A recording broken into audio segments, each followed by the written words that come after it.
They call me the ice queen at my company. I am 48 years old, the CEO of a multi-million-dollar real estate firm in Miami, and I have everything. I have the penthouse with the ocean view, the closet full of Birkin bags, and the black card that has no limit. But there is one thing I didn't have. I didn't have someone to come home to. My name is Elena, and I am going to tell you the truth about the sugar mommy lifestyle. You see videos on TikTok of guys showing off the cash and the cars, acting like they won the lottery. But nobody talks about the woman on the other side. Nobody talks about the humiliation. I taught a young man a lesson he will never forget. But to be honest, he taught me a lesson too, and mine hurt a lot more. I met Leo 3 years ago. He wasn't at a fancy gala or a business meeting.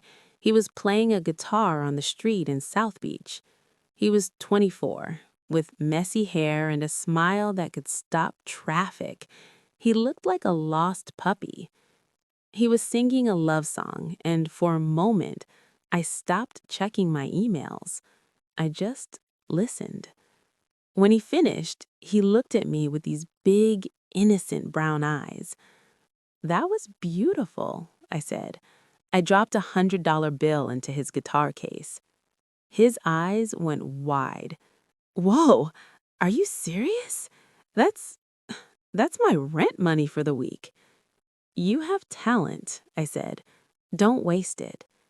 We started talking. He told me he was a musician trying to make it big, but he was broke. He was sleeping on a friend's couch. He was eating instant noodles every day. I felt something I hadn't felt in years. I didn't just want to help him. I wanted to keep him. "Let me take you to dinner," I said. "Real food, not noodles." That night, over a steak dinner that cost more than his guitar, I made him an offer. "I need a companion," I told him directly. "I am a businesswoman. I don't like wasting time. I need someone to attend events with me, someone to travel with, someone to make me feel not so lonely. In exchange, I will fund your music career. I will give you an apartment. I will give you an allowance.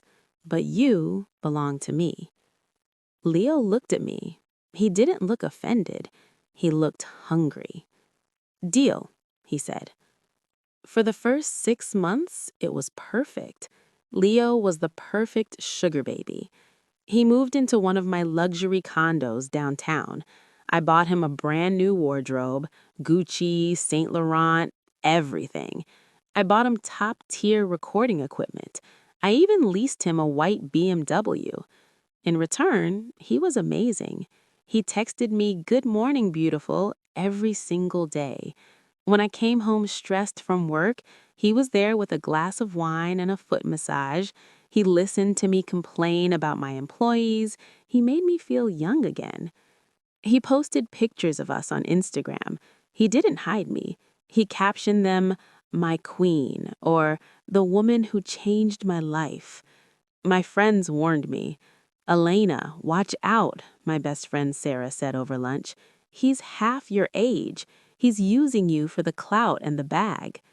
"You're just jealous," I snapped at her. "He appreciates me. He respects me." I was blind.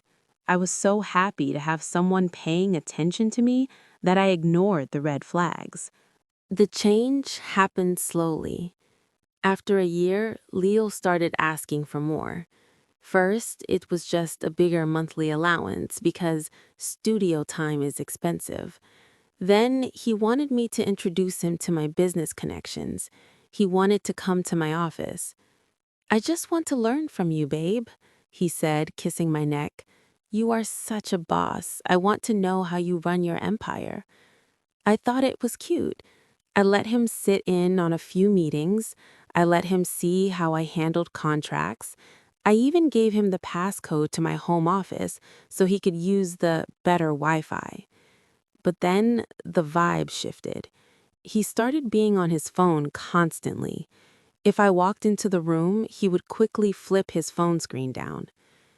"Who are you texting?" I asked one night. "Just my producer," he said quickly.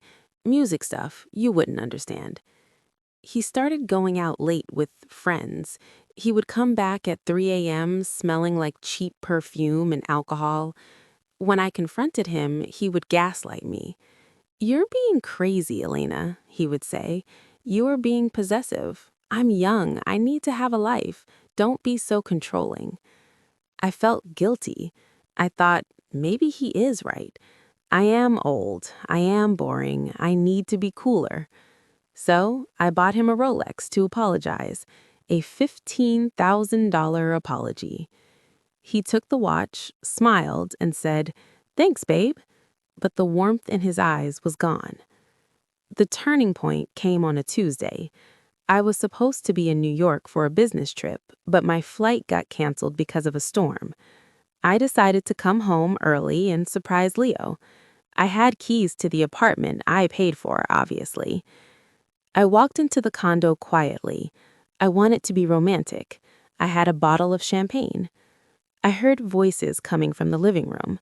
Leo was there, but he wasn't alone. There was a girl. She was young, maybe 22, blonde, very pretty, and wearing the Versace robe I had bought for Leo. They were sitting on the couch, laughing. Leo was holding a stack of papers, my papers. I hid behind the wall and listened. My heart was pounding so hard I thought they would hear it. "She has no idea," Leo was saying. His voice was mean. "The old hag thinks I'm actually in love with her. It's hilarious." The girl laughed. "But did you get the client list?" "Yeah, I took photos of the files in her office while she was in the shower," Leo bragged. "I have the names of her top investors. We can sell this data to her competitor for like $50K. Plus, I got the Rolex yesterday. Easy money." "You're so smart, baby. How much longer do we have to pretend?" "Not long. Once we sell this info, I'm ghosting her. I'm so tired of touching her wrinkled skin. It's gross." I felt like someone had punched me in the stomach. I couldn't breathe.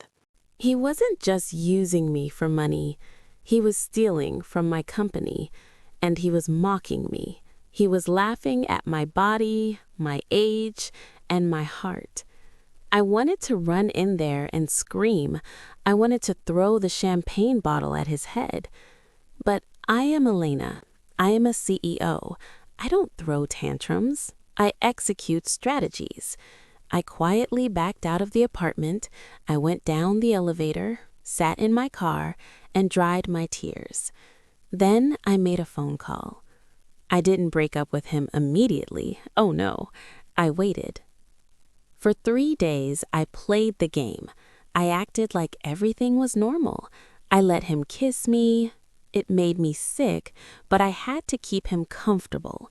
Meanwhile, I called my lawyers, I called my private security team, and I called the police. On Friday, I told Leo I had a surprise for him. "I am so proud of your music," I told him over breakfast. "I rented out a huge club tonight. I invited all my VIP friends. You are going to perform live. This is your big break, Leo." He looked ecstatic. "Really? Elena, you were the best." "Wear your best suit," I said, "and drive the BMW. I want you to look like a star." That night, the club was packed. Leo went on stage. He looked confident. He thought he was about to become famous. He grabbed the microphone. "Hello, Miami," he shouted. "This song is for my lady, Elena." As he started playing, the giant screen behind him turned on. But it wasn't his music video. It was a video recording from the security camera I had secretly installed in his apartment living room the day after I caught them. Yes, I went back in when he was out. The video played on the massive screen for everyone to see. The audio was crystal clear. "The old hag thinks I'm actually in love with her. I'm ghosting her. It's gross." The music stopped. The crowd went silent. Leo froze on stage. His face went pale white. Then the video cut to the part where he talked about stealing my client list. I walked onto the stage. I took the microphone from his shaking hand. "Leo," I said, my voice calm and amplified over the speakers, "you wanted to be a star. Now everyone knows exactly who you are." He tried to speak. "Elena, wait, it's a joke. "Shut up," I said. I pointed to the back of the room. 2 police officers were walking in. "Stealing corporate data is a felony, Leo. I pressed charges this morning. Oh, and the BMW, I reported it stolen, because technically the lease is in my name, and you took it without my permission today." The crowd started booing him. His face was red with embarrassment. He looked at me, begging with his eyes, the same puppy eyes he used the day we met. "Please," he whispered, "don't do this." I leaned in close to his ear. "You called me a hag," I whispered, "but this hag just ended your life." The aftermath. The police took him away in handcuffs in front of 200 people. Someone filmed it, and it went viral on Twitter. His music career was over before it started. The girlfriend he was conspiring with, she ran away the moment the cops showed up. She left him to rot. I got my car back. I got my apartment back. I changed my locks and my passwords. I won. I destroyed him. But that night, I went back to my penthouse. I sat on my expensive Italian sofa. I poured a glass of vintage wine. And I cried. I cried for hours. See, that is the painful lesson. I could ruin Leo's life, but I couldn't undo the damage he did to me. I realized that my money was a curse. As long as I was leading with my wallet, I would never know if someone actually loved me. I had turned myself into a bank account, not a person. I looked at myself in the mirror. I didn't see a boss. I saw a woman who tried to buy love because she was too afraid to earn it. Leo is in jail now, awaiting trial for corporate espionage. I send him letters sometimes. I don't write anything inside.